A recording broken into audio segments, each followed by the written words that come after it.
రండి రండి, తమాషా చూడండి. ఆకలికి బాధకి ఉన్న సంబంధాన్ని చూడండి. రండి రండి.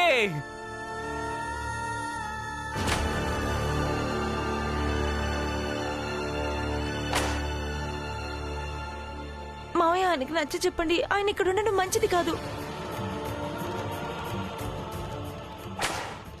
ఏ వ్యక్తి ఇంటికొచ్చాడో తను మనిషి కాదు, రాక్షసుడు. ఇక రాక్షసులకు ఎప్పుడు ఇతరులను బాధ పెట్టడమే నచ్చుతుంది.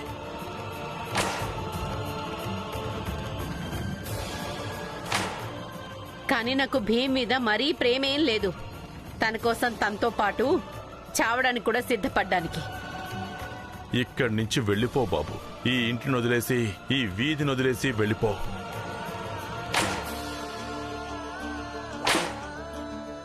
మాటిస్తున్నాను మామయ్య, ప్రాణాలైనా ఇచ్చేస్తాను. కానీ ఆయనకు చిన్న గాయం కూడా కానివ్వను. వెళ్ళు బాబు, నువ్వు జాగ్రత్తగా ఉండు. మీరు కూడా కొంచెం జాగ్రత్తగా ఉండండి నాన్న.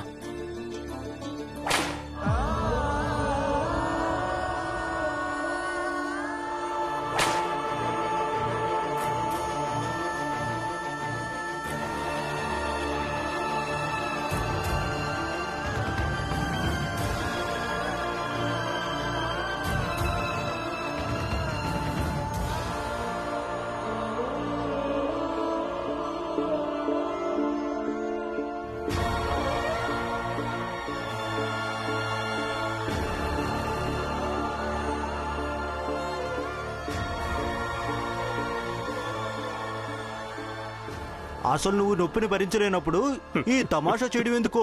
ఈ వయసులో కూడా ఆయనకు డబ్బు సంపాదించాలని కోరిక పుట్టింది కదా. వెళ్ళండి వెళ్ళండి, ఇంకేం చూస్తారు ఇక్కడ?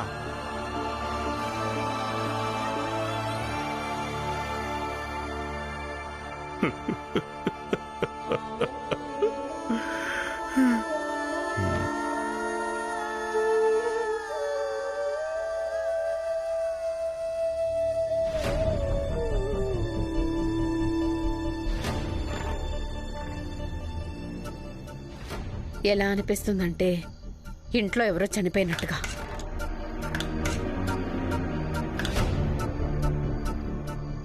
ఇంకా అలాగే దయ్యాలా కూర్చుంటారా, లేక వచ్చి తినేదేమైనా ఉందా?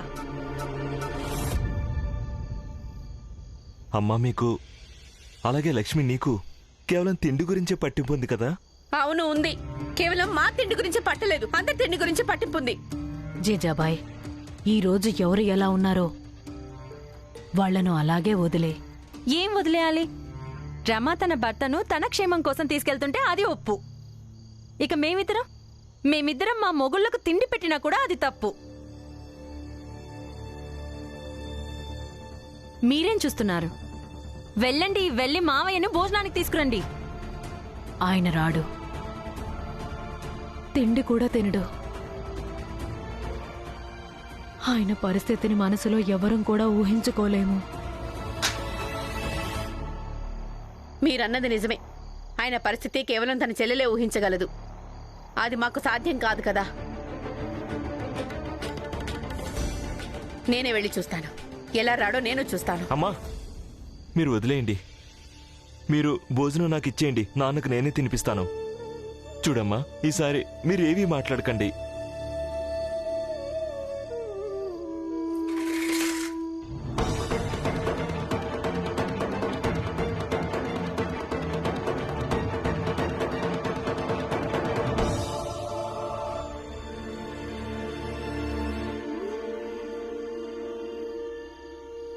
పురంజన్, కొన్ని జీవితంలో చాలా యాదృచ్ఛికంగా జరుగుతాయి కదా. భీమ్ ఇల్లు వదిలిపెట్టి వెళ్ళిపోయాడు. ఇక్కడ వాడు ఏ దీపం పెట్టించాడో అది కూడా పగిలిపోయింది. అలాగే అంధకారం అలుముకుంది. నాకేమనిపిస్తుందంటే, ఏ వీధిలో అయినా మొదటిసారి దీపాలు పెట్టినప్పుడు ఎవరైనా ప్రత్యేకమైన వ్యక్తి ఆ దీపాలను వెలిగిస్తాడు. ఇక ఈ పోరాటాన్ని భీమ్రావే ప్రారంభించాడు. అందుకే నా కోరిక ఏంటంటే, ఈ దీపాన్ని భీమ్రావే వెలిగించాలి.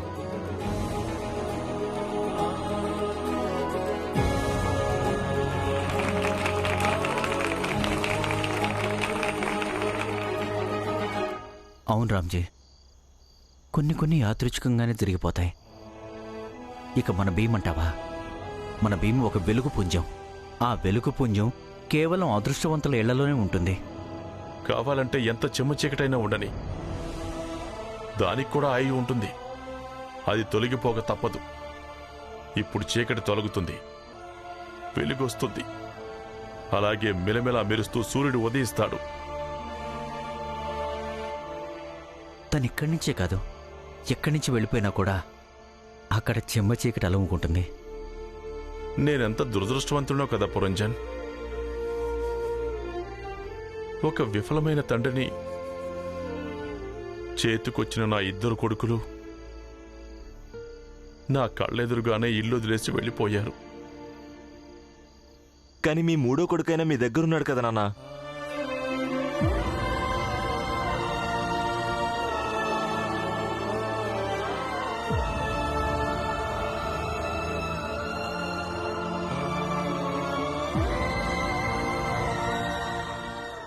ఇక మీ కొడుకు చెప్తున్నాడు, మీరు ఒక సఫలమైన తండ్రి నాన్న.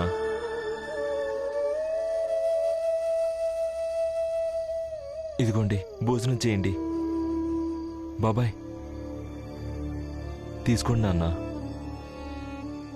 ఆకలి లేదు బాబు. నాన్న, మా అందరికీ తెలుసు మీకు అలాగే భీమ్కు ఎలాంటి బంధం ఉందో.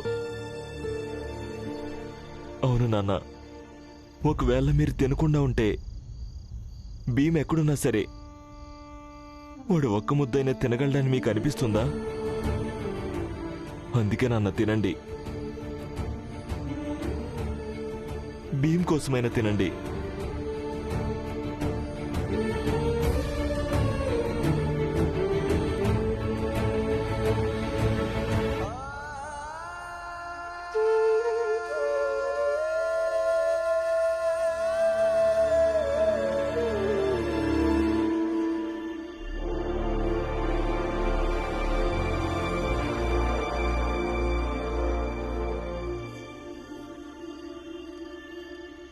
భోంచెయ్యండి.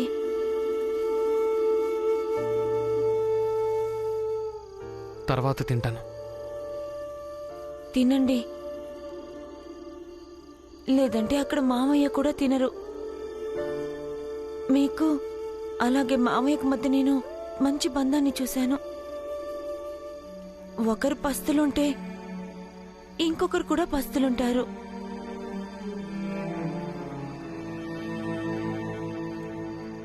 నేను మీకు తినిపిస్తాను.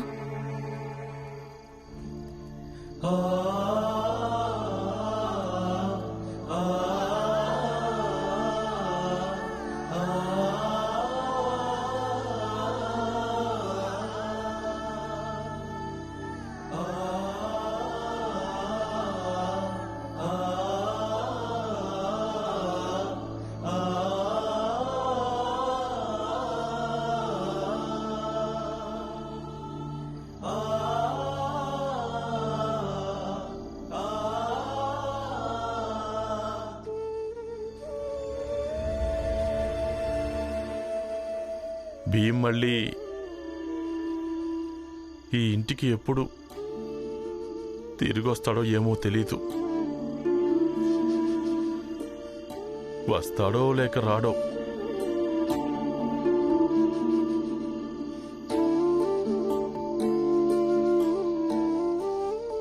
ఆనంద్, ఒకవేళ మధ్యలో నాకేదైనా జరిగితే, అలాగే నేను చనిపోతే, నాన్న,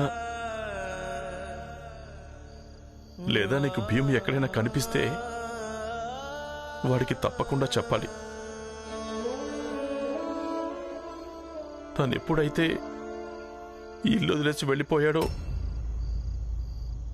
అప్పుడు వాళ్ళ నాన్న చాలా బాధపడ్డాడని, నిస్సహాయుడయ్యి చెప్పాల్సి వచ్చింది. ఇల్లు వదిలేసి వెళ్ళిపో భీమని. ఇది కూడా చెప్పు, నేను చాలా అదృష్టవంతుణ్ణి. అందుకే నాకు భీమ్ లాంటి కొడుకు పుట్టాడు. అలాగే వాడెంత దురదృష్టవంతుడంటే వాడికి నాలాంటి దౌర్భాగ్యపు తండ్రి దొరికాడని. నాన్న, ఇలాంటి మాటలు మాట్లాడకండి నాన్న. మేమంతా అదృష్టవంతులం, అందుకే మాకు మీలాంటి నాన్న దొరికాడు. అలాగే భీమ్ లాంటి తమ్ముడు కూడా. చూడు నాన్న, నాకు పూర్తిగా నమ్మకం ఉంది భీమ్ మళ్ళీ ఇంటికి తిరిగి వస్తాడని. ఖచ్చితంగా వస్తాడు. మీరు భోజనం చేయండి.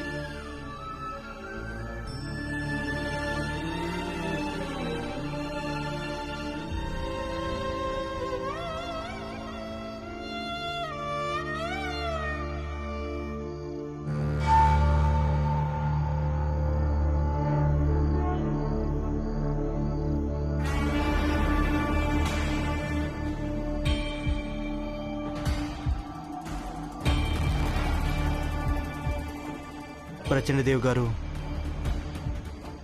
భీమరావును అన్ని చోట్ల వెతికాం, కానీ తను ఎక్కడా కనిపించలేదు.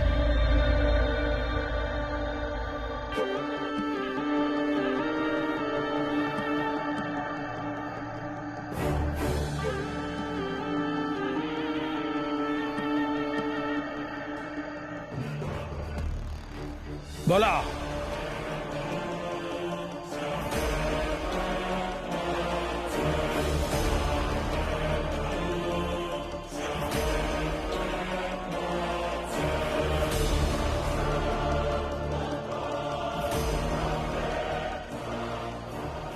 చూస్తుంటే ఈ మధ్య మీ మనస్సు పూజా పునస్కారాల మీద లేదు అనిపిస్తుంది. పై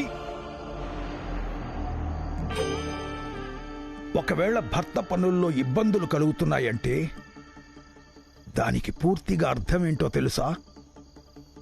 భార్య మనస్సు పెట్టి పూజలు చెయ్యడం లేదు అని.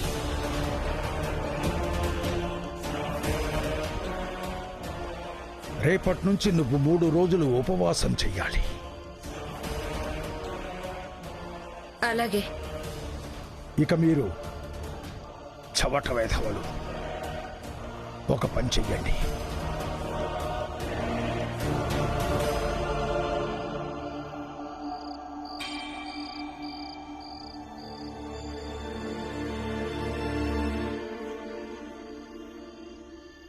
ఒకవేళ ఎవరైనా వ్యక్తి తన జీవితమంతా సమాజానికి, మనుషులకు మంచి మార్గంలో నడవడం నేర్పిస్తూ ఉంటే, అలాగే తను మరణించిన తర్వాత కూడా సమాజం తన మార్గాన్ని అనుసరిస్తూ ఉంటే, అప్పుడు ఆ వ్యక్తి మరణం తన జీవితంతో సమానంగా సార్థకమైందిగా మారిపోతుంది.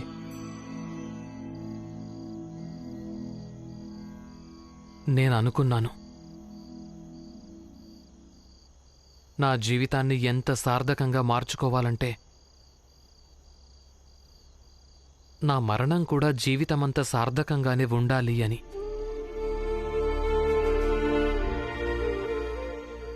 కానీ ఇప్పుడు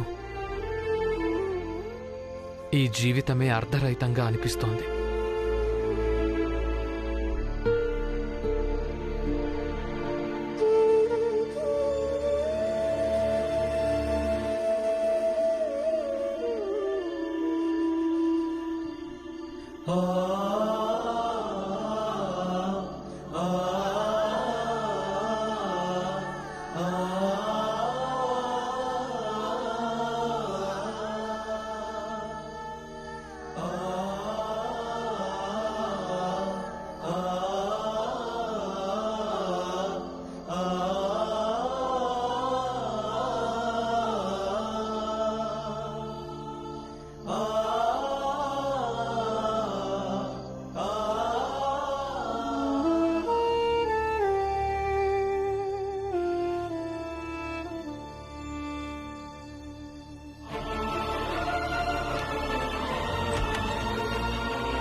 జీవితమే అర్థరహితంగా కనిపిస్తుంది.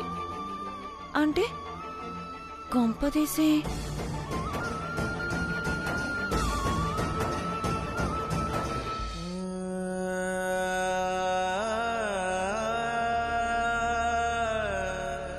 నాకు అర్థం కావటం లేదు. ఇప్పుడు నా జీవితంలో ఏం జరుగుతోందో దాన్ని నా జీవిత పేజీల్లో ఎలా రాసుకోవాలి? రమ నా కోసం ఏం చేస్తోందో దాన్ని ఎలా రాసుకోవాలి? అసలు రమకు నా మీదున్నది ఏ రకమైన ప్రేమ? ఈ ప్రేమ తప్పైతే కాదు కదా? అందరికీ దాచిపెట్టి నన్ను ఈ విధంగా ఎందుకు ఉంచుతోంది?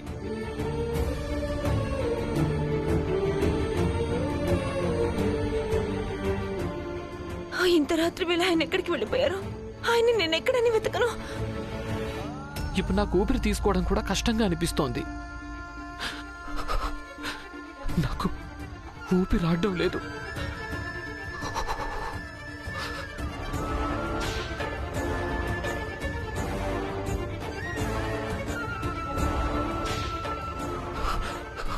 నేను ఈ అడుగు వెయ్యక తప్పదు. దూకండి. దూకి మీ ప్రాణాలు తీసుకోవాలనుకుంటున్నారా? దూకండి. నేను కూడా దూకేస్తాను. అయిపోతుంది. దూకండి. రమా విను, నేను చెప్పేది విను. ఏం వినాలి? దూకుతారు కదా, దూకండి. పదండి. కాదు కాదు కాదు కాదు విను. ఏం జరిగిందంటే నాకు ఆ గదిలో ఊపిరి ఆడడం లేదు. ఊపిరి పీల్చుకోవడం కష్టంగా అనిపించింది. అందుకే ఇక్కడికి చల్లగాలి కోసం వచ్చాను, ఊపిరి పీల్చుకోవడానికి. ఇక నువ్వేమనుకుంటున్నావు? నేనసలు ఆత్మహత్య చేసుకోవడం గురించి ఎలా ఆలోచిస్తాను రమా? నా గురించి నీకు తెలుసు కదా. అసలు ఎందుకు ఊపిరాడడం లేదు? మీరు ఏకాంతాన్ని ఎందుకు వెతుకుతున్నారు? మీరు మర్చిపోయారా? మీకిప్పుడు పెళ్ళైపోయింది. నేను మీ భార్యను.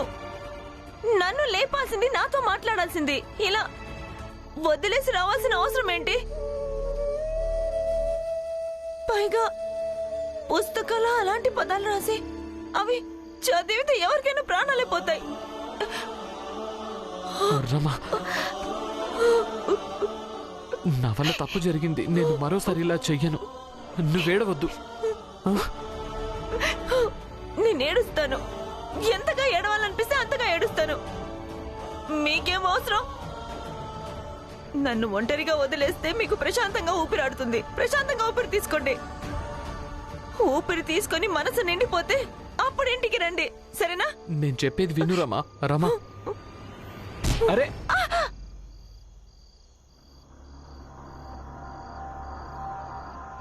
రమా,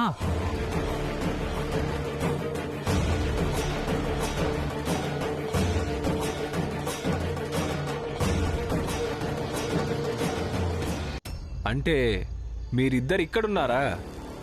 మరి అక్కడ ప్రచండ్ దేవ్ గారు మీ ఇద్దరిని వెతుకుతున్నారు.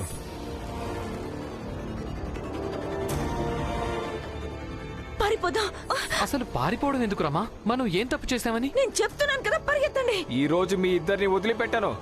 రండి. చెయ్యెందుకు పట్టుకుంటున్నారు? వదలండి. పరిగెత్తండి.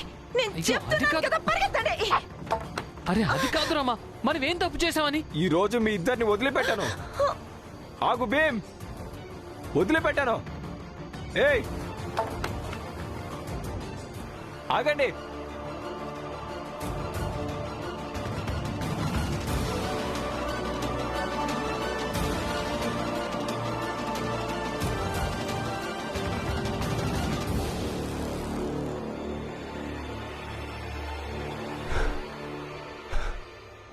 వీళ్ళిద్దరు ఎటెళ్ళారు?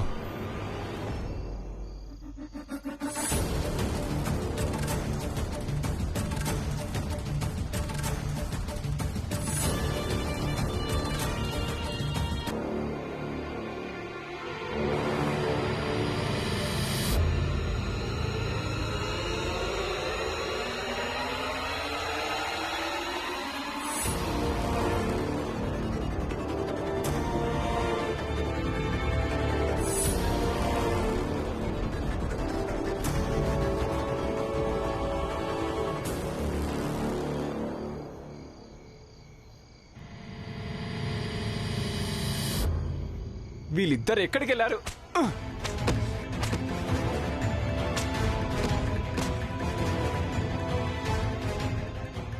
మీ ఇద్దరిని వదిలిపెట్టాను. ఎంతగా పారిపోతారో పారిపోండి. ప్రచండ దేవ్ గారు మిమ్మల్ని వదిలిపెట్టారు.